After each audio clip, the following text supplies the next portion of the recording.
And you think about ancient Egypt, it's like, those monuments, they're so huge, so impressive, even after all these thousands of years.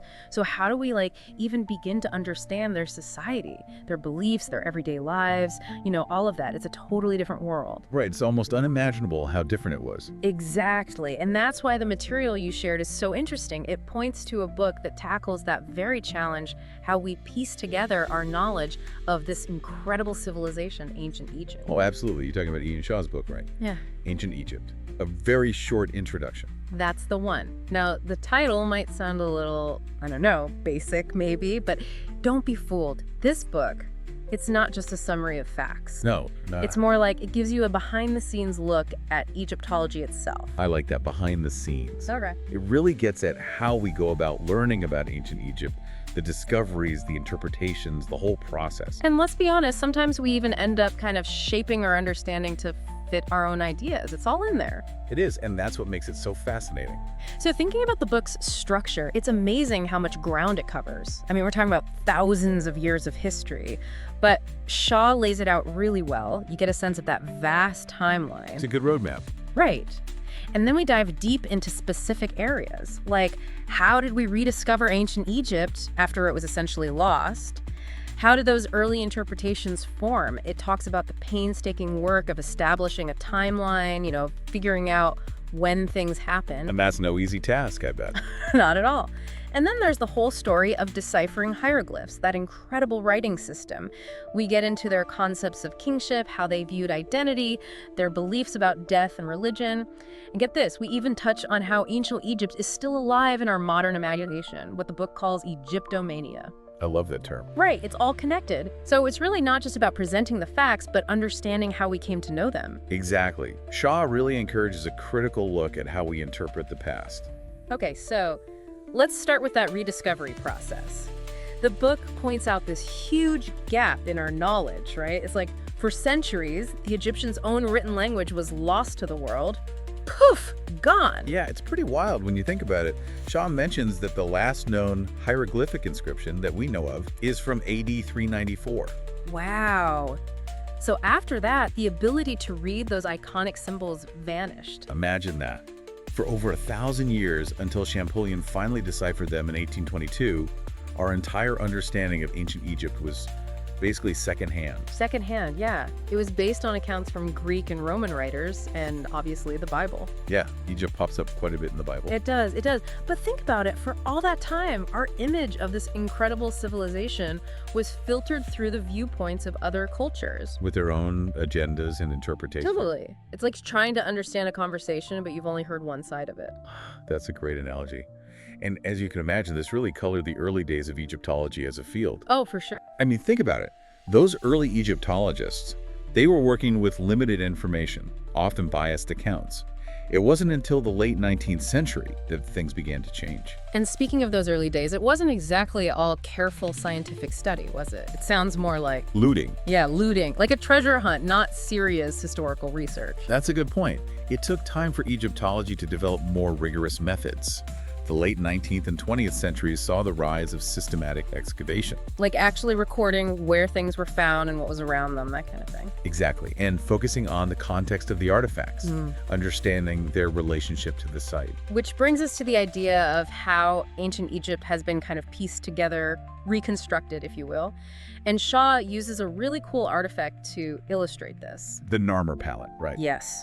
This thing dates back to around 3100 BC. It's considered a foundational piece for understanding early Egyptian culture. It is. Shaw talks about its significance as evidence for the beginnings of a unified Egyptian state. Like, you see these powerful scenes on it that suggest early ideas about kingship and the unification of Upper and Lower Egypt. But even this iconic artifact, it has a bit of a messy discovery story, doesn't it? Yeah, it wasn't found in a perfectly documented archaeological setting, that's for sure. Right, this is where it gets interesting. It was part of what they called the main deposit at Hierakonpolis. A collection of ceremonial objects from different periods. But the problem is, the excavation methods back then weren't as precise as they are today. We're talking like no detailed records of the exact location of each object within the deposit. Well, there are some records, but they're conflicting. For instance, we're not even 100% sure where in that deposit the Narmer palette was found. Early descriptions differ from later notes. Oh, wow. So even something as famous as the Narmer palette, there's still some uncertainty about its exact context. Which highlights how important careful documentation is in archaeology, right? The more precisely we record things, the better we can understand them. Absolutely. But the book also points out that our understanding of ancient Egypt doesn't just rely on these big, famous discoveries. Right, it's also about the theories and methods that Egyptologists use. Like how they approach the evidence. And Shaw brings up some cool examples. Do you remember those Aegean-style frescoes found at Tel el-Daba? Oh yeah, those are surprising. And then there are the Amarna letters. The Amarna letters, a bunch of clay tablets written in cuneiform, which is more of a Mesopotamian thing, right? Right, not what you'd expect to find in Egypt. And they were found in Egypt. Talk about a twist. They gave us incredible insights into international relations in the late Bronze Age. They did. It just goes to show. Sometimes the most unexpected finds can totally change our understanding. Okay, so moving on, the book then tackles this huge task, establishing a history and chronology for ancient Egypt. Yeah, and it's way more complicated than just a list of kings. Way more. Shaw talks about how Egyptologists use this complex mixture of evidence. There's the archaeological data, the texts, and scientific dating methods. It's like a giant puzzle. Totally. And one of the key pieces of that puzzle is the Palermo stone. But, as with a lot of ancient texts, it's incomplete. Sadly, yes. We only have fragments. It originally listed early kings and important events up to the 5th dynasty. Can you imagine if we had the whole thing? It would be amazing. But alas, it's a reminder of how much history has been lost or damaged. A frustrating but important reminder. But Egyptologists, they're like historical detectives, right? They're constantly piecing together clues. The book uses the Quasar El Saga temple as a case study in how they date things. Yes. This temple, it doesn't have any inscriptions telling us who built it or when. So mysterious. Right. So Egyptologists have to get creative. They compare its architectural style to other dated temples from the Middle Kingdom. And they look at the pottery found nearby, right? Trying to match it to known styles from different periods. Exactly. But then, here's where it gets really interesting. This site seems to be linked to basalt quarries at Gebel Katrani. Basalt quarries. Yeah, you know, those dark, volcanic rocks. And the thing is, these quarries were mostly used during the Old Kingdom. That's a totally different period than the temple. Whoa, wait, so you have this temple, potentially Middle Kingdom, but it's connected to quarries from the Old Kingdom. That's like finding a Roman coin in a Viking settlement. Yeah. It suggests a more complicated history than we might initially think. Maybe the site's purpose changed over time. Who knows? It's fascinating. It just shows that dating these things isn't always clear-cut. No, it isn't. And Shaw points out another important shift in how we study Egyptian history. There's a move away from just focusing on the kings, the who ruled when stuff. Like moving beyond just memorizing those pharaoh names. Exactly. It's about understanding the bigger picture, looking at environmental and cultural factors, the everyday lives of people, not just the rulers. Makes sense. After all, history is made by everyone, not just the kings and queens. Precisely. By studying a wider range of evidence, we get a much richer understanding of ancient Egyptian society as a whole. So let's talk about something that is just iconic, like quintessential ancient Egypt. Hieroglyphs. Hieroglyphs, that beautiful writing. But they were so much more than just pretty pictures, weren't they? Oh, absolutely. They were a complex system. It's a mix of ideograms, where a symbol directly represents a concept, like a picture of the sun representing sun or day, and then phonetic signs that represent sounds, like letters in our alphabet. It's mind-boggling how they put it all together. And Champollion's work, deciphering those hieroglyphs, that was huge. It was a breakthrough. It opened up the Egyptians' own words to us. Finally, we could connect the archaeological evidence with their own written records. Amazing. But the book mentions this interesting tension within Egyptology itself. You have those who focus mainly on the language, and then those who are more focused on the archaeology. Yes, there's a bit of a divide sometimes. Some scholars dive deep into the language and texts, while others are all about the material culture, the objects, the architecture. Makes sense. They're both important, but it's like two different lenses through which to view the past. Exactly. Shaw stresses that ideally these approaches should work together, complementing each other. Like, imagine the insights you could gain by combining the knowledge from both sides. Okay, now onto those powerful rulers who dominate our imagination of ancient Egypt. The pharaohs. The pharaohs. But the book cautions us against falling into those easy stereotypes. Right, whether those are ancient stereotypes or modern ones. We need to be careful. Okay, so the pharaoh was like the central figure in Egyptian society, right? The royal smiting scene on the Narmer palette, that image is so powerful. The pharaoh defeating chaos, maintaining order. It's such a striking image, and it really captures that idea of pharaonic power that lasted for thousands of years. It does. But it's also interesting how much metaphor and symbolism they used in their names and imagery. Makes it tough to really understand the individuals behind those titles. It does. We often only see the idealized image, not the person. Exactly. And the book gives some good examples. Take Amenhotep II. He's always presented as this incredible athlete, a warrior king. Yeah. Strong, athletic, powerful. It's the classic image. But was he really like that? Or was it just, royal propaganda? Good question. I mean, we do have evidence that he was physically capable. There are texts. And he even had a collection of bows, which suggests some serious archery skills. Okay, so maybe he wasn't just posing for the royal PR team. Uh-huh. Maybe not. But it's still difficult to separate the man from the image, right? Totally. And then there's Hatshepsut, one of the few women who ruled as pharaoh. Her story is fascinating because of how interpretations have evolved over time. Absolutely. She's such a key figure. And that whole thing about her adopting male regalia, even the false beard, it raises so many questions about gender and power in ancient Egypt. And the fact that some of her monuments were later defaced, like someone deliberately tried to erase her image. It definitely suggests a shift in how her reign was viewed by later rulers. Definitely. And the whole debate about her relationship with Senenmut, her steward, that's interesting too. Was she really in charge, or was he the one pulling the strings? Some early interpretations definitely portrayed her as needing male support to rule effectively. And that probably says more about the biases of those scholars than about Hatshepsut herself, right? It does make you think. Luckily, more recent research has challenged those views. There's evidence of Hatshepsut's own agency, her own decisions. It reminds us to be careful about projecting our own ideas onto the past. It does. It's not about rewriting history to fit our modern sensibilities, but trying to understand it on its own terms. Exactly. Shaw also brings in Jan Assmann's ideas, which are really interesting. Assmann sees Egyptian kingship as deeply rooted in their creation myths. Right, with the pharaoh viewed as the living embodiment of Horus, the god. Connecting the pharaoh's lineage all the way back to the beginning of the universe, it's a totally different way of thinking about kingship. It's fascinating. It shows how their religious beliefs were intertwined with their political structures. So this leads us to the question of identity.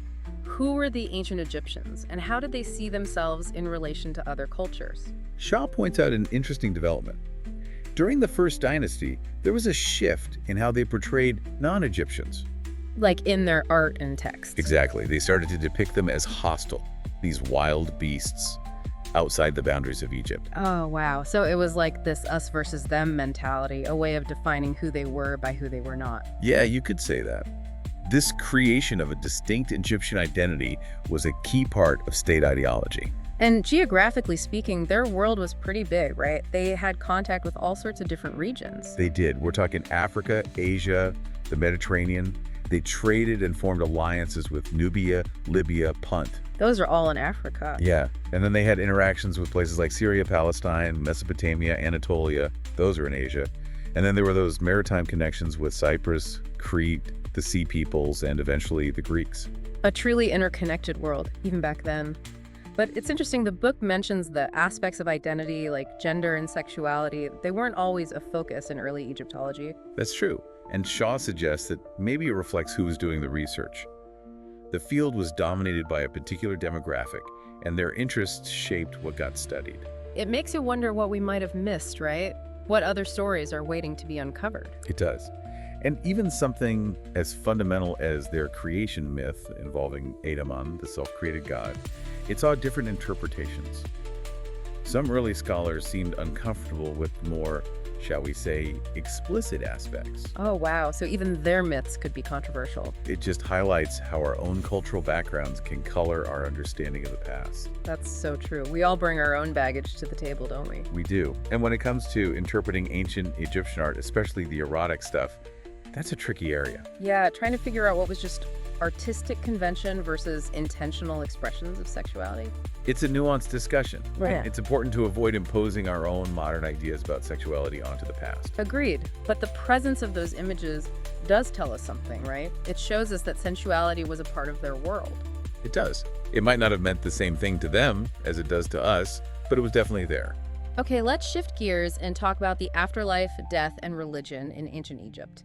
The book starts with Narmer's likely burial at Abydos. And they found some fascinating things there, didn't they? Like lions buried alongside him. Yeah, subsidiary burials, including lions.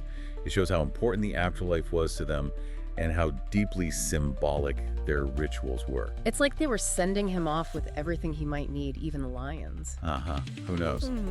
But it does point to a developing complexity in their funerary practices. And what's really surprising is that mummification, that practice of preserving bodies, it actually goes back way further than we might think. Right, to the pre-dynastic period, with those wrapped burials at Hierakonpolis and in the Bedarian culture. It makes you wonder what motivated those early attempts at preservation. Were they trying to keep the body intact for some reason? Maybe. Or perhaps their ideas about the afterlife were already starting to develop. So fascinating. And of course, mummies themselves have had quite the afterlife in our modern imagination, haven't they? Oh, absolutely. They've captured our fascination for centuries, popping up in literature, movies, all over the place. That classic film, The Mummy, is a great example. It is, and it's not just entertainment. It speaks to our enduring curiosity about death and the afterlife, the mysteries of the ancient world. But trying to understand ancient Egyptian religion itself, with all those gods and goddesses and those complex myths, it seems like a huge challenge. It is a complex system. You have all these hybrid deities, combinations of animal and human forms, gods interacting with humans in the earthly realm. It's so different from how many people view religion today. It is. And the question of whether the ancient Egyptians literally believed in all of this or saw it more symbolically, that's a debate that continues to this day. Right. Were those gods and goddesses real beings to them or representations of bigger ideas? Fascinating question. It is. But the book also emphasizes how intertwined religion, ideology, and social behavior were in ancient Egypt. Like, their beliefs influence their actions in this world. Exactly. Oh. And we see this in their funerary texts, like the autobiography of Anctify. Oh yeah, the autobiography. It talks about his ethical deeds, the things he did to ensure a good afterlife. Right. It shows that they were already grappling with concepts of morality and justice back then. So even in death, there was this idea that you were judged for your actions in life. Okay, last but not least, let's talk about Egyptomania, this enduring fascination with ancient Egypt in the modern world. Oh, yes.